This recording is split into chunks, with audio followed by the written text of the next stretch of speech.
Well, good afternoon. How are you? Well, I can tell you that it's cold today. The temperature says 27 degrees, but the wind is 19 miles an hour. And I'm in this kind of tunnel here, so the wind doesn't appear to be affecting the mic. But if it does, I'll just cut it short. The wind chill, they say, is 17. That sounds high if the speed of your wind is 19 and the humidity is 42%. So we won't describe this one to Thomas Jefferson because he'd like much warmer weather than that. In terms of the cold spell for good government on the Hill, Kash Patel is going to the FBI, encouraged in his success by those who were protesting the FBI and aligned with Rudy for a long time. So you have to wonder about that. Now, having said that the Hill failed to do its best here, the FBI could only garner 51 votes for his candidacy, 49 voted against. So you can see it's a strict partisan vote, and it's a dismal statement of support for a very questionable appointment to begin with. Also, he takes over an FBI in which the senior staff that keep the trains running on time is gone.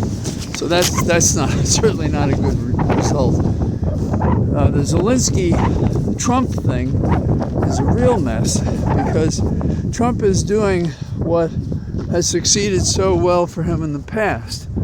He basically paints a broad brush of defamatory remarks on anyone, ridicules them, makes fun of them, has a louder speaker system than his target, in this case Zelensky. And so he's going after Zelensky really as the wingman for his puppeteer, Putin. Even so, on the threshold of a peace settlement, we have disturbances across Europe. We have a Republican, uncharacteristically until recent days, supporting the Russian against a natural ally seeking to be allied with NATO, namely Zelensky in Ukraine. There's a picture of a meeting between Zelensky and Trump, Trump's representative, and they don't say anything, not at it, during it, or afterwards. So it sort of turns on its head that old expression that a picture's worth 1,000 unstated words that tell us what they're really doing, which is that we do not have rapprochement between Ukraine, whom we've supported for so long, and he would be a dictator president. People are talking about who should run for president, and one good name, and I mean this because I thought of supporting him way back when he ran. I have a picture of us shaking hands. If I can find it, I'll send it. And Mayor Pete, and he's debating within himself, which would be something to observe given how good a debater he really is. And his debate is whether he runs for the Senate, which he has to decide soon, I think by March, or he runs for president. And I'm encouraged that such quality persons, because there are others, but are willing to take on the difficulty and be, in my opinion, courageous and heroic people, because this is a very difficult time to do that. And talking of heroic and non-heroic, we should all know that Mr. McConnell has decided to take a powder and that he's not running for office again. It's something when McConnell starts voting the right way on some of these nominees, and then we're going to lose them. Well, good riddance to bad rubbish, because he's as likely to do the wrong thing as he'll ever do the right. There it is. The freedom of speech is under assault at every level, and there are courageous stories that go with it.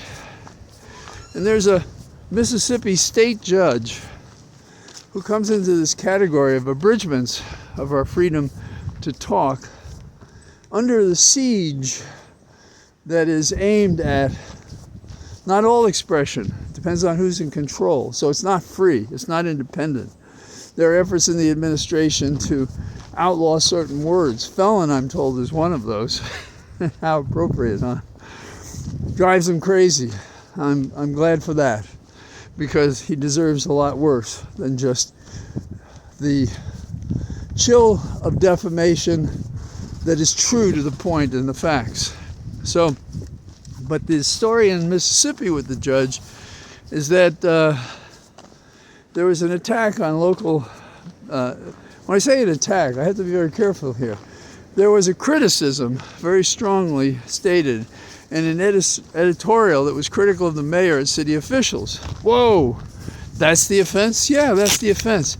And the editorial, which is genuinely free speech, and the criticism was about seeking an ability to get a tax.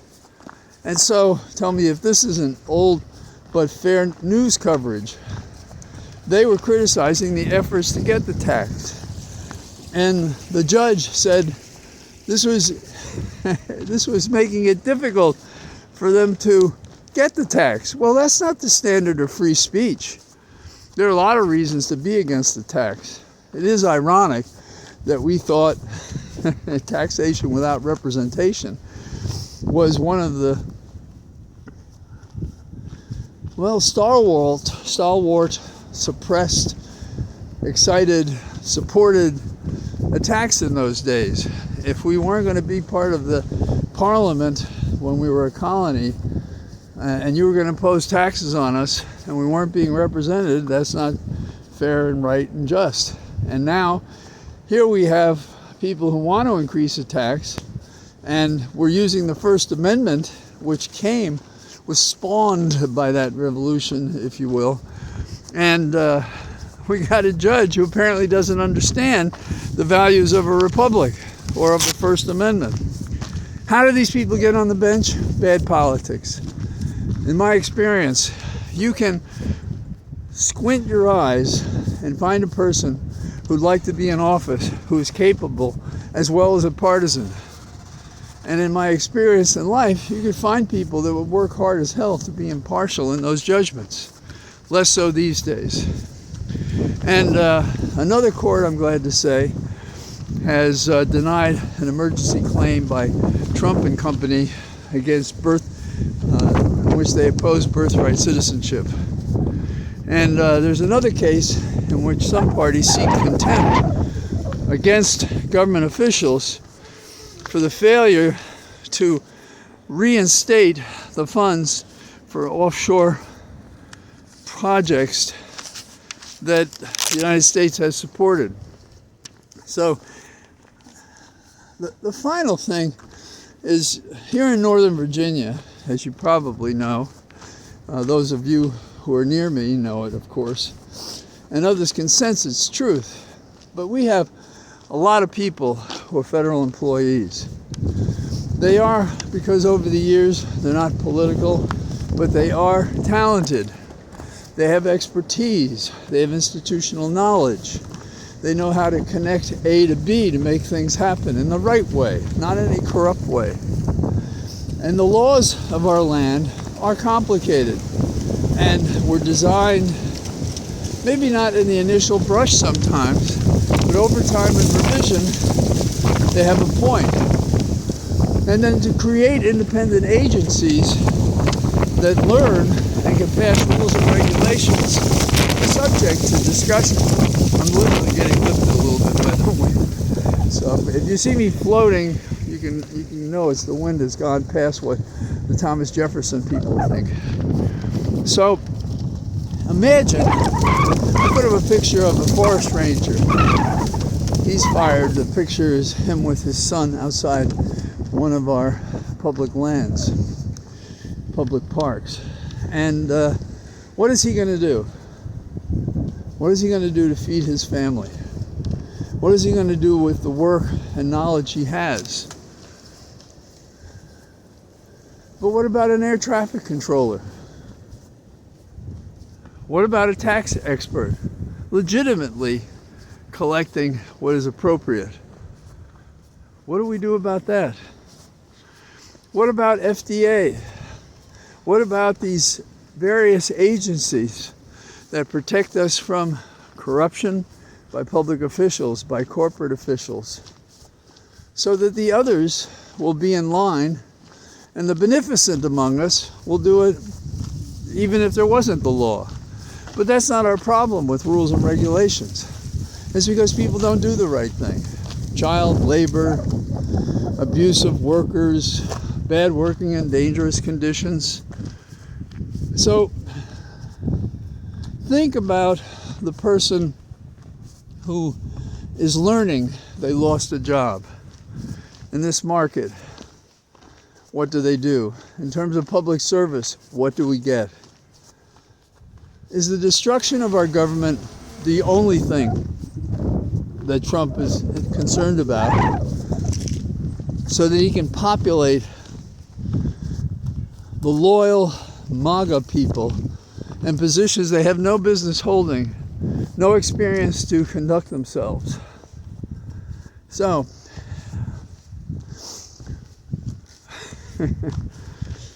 I myself have spent my time in 3 branches of government.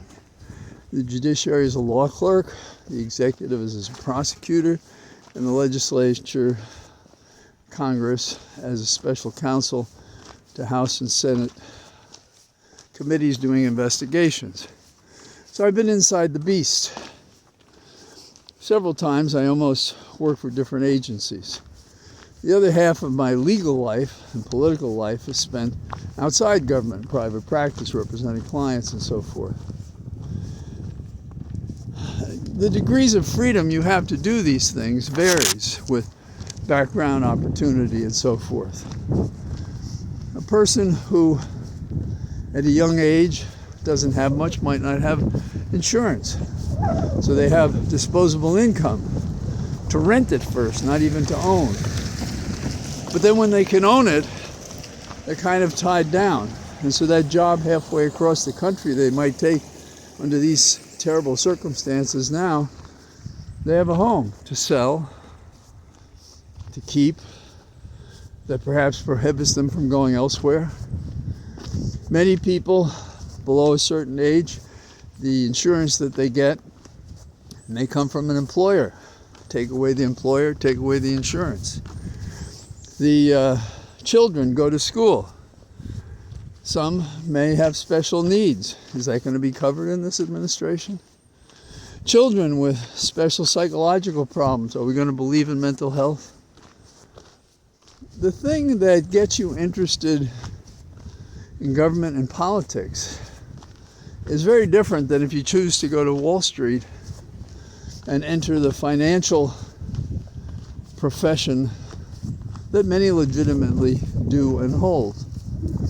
But what about these other things? How do you calculate their value, and how do you decide to get rid of them? For a person who is lawless, who lacks compassion, who figures I got my own and it's because I'm brilliant or resourceful or just plain crooked. So this is the question posed to, I still think it's a majority of Americans. Do we treasure and understand the value to us of a republic and of a democracy as opposed to a contemptible autocrat? If we understand that difference, and some are feeling the pain now, and the question is this too late?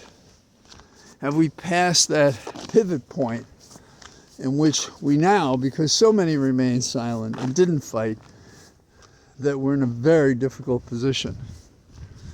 I think we're in a difficult position. I think we have hope, but I mean hope that's dependent on real things. We have people who are fighting in court and at demonstrations. We have too few members of Congress who are helping us. We have protests that we can see. We have administrative proceedings that will be invoked. But there are great dangers at home and abroad. And so whatever little or lot one can do, one should do. And that may mean as much as just calling the same damn congressman and saying, what the hell are you doing? What the hell are you doing? Especially the Democrats. These are the people that are as close in our views to a republic and a democracy as we can get in this day and time. And we need those people.